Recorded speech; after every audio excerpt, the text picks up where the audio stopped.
ಇದ್ದೀರಾ ಜನಸೇವಾ Kannada TV news. ಇಂದಿನ ಮುಖ್ಯಾಂಶಗಳಿಗೆ ಸ್ವಾಗತ.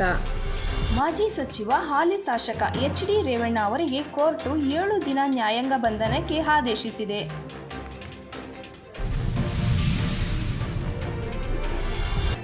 ನಾಗಮಂಗಲ ಪೊಲೀಸ್ ಠಾಣೆ ಎದುರು ಜೆಡಿಎಸ್ ಕಾರ್ಯಕರ್ತರ ಪ್ರತಿಭಟನೆ.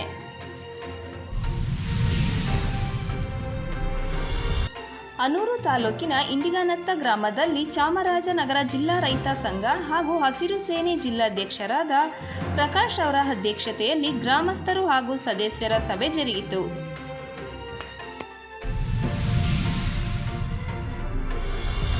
ಎಸ್ಎಸ್ಎಲ್ಸಿ ಫಲಿತಾಂಶ ಪ್ರಕಟ. ಉಡುಪಿ ಪ್ರಥಮ ಸ್ಥಾನ, ಮಂಡ್ಯಕ್ಕೆ 73.59% ಫಲಿತಾಂಶ.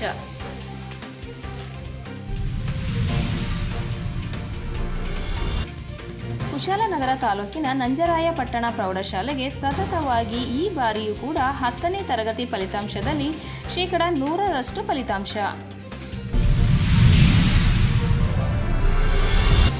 ಮೋದಿ ಏಟಿಗೆ ರಾಹುಲ್ ಗಾಂಧಿ ಆತ್ಮವಿಶ್ವಾಸದ ತಿರುಗೇಟು.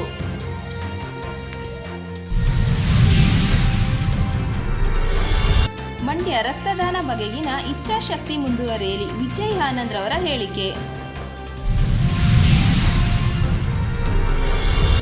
ಪ್ರಜ್ವಲ್ ರೇವಣ್ಣ ಪ್ರಕರಣ, 4 ನಿರೀಕ್ಷಣಾ ಜಾಮೀನು ನಿರಾಕರಣೆ, ಬಂಧನ ಭೀತಿ.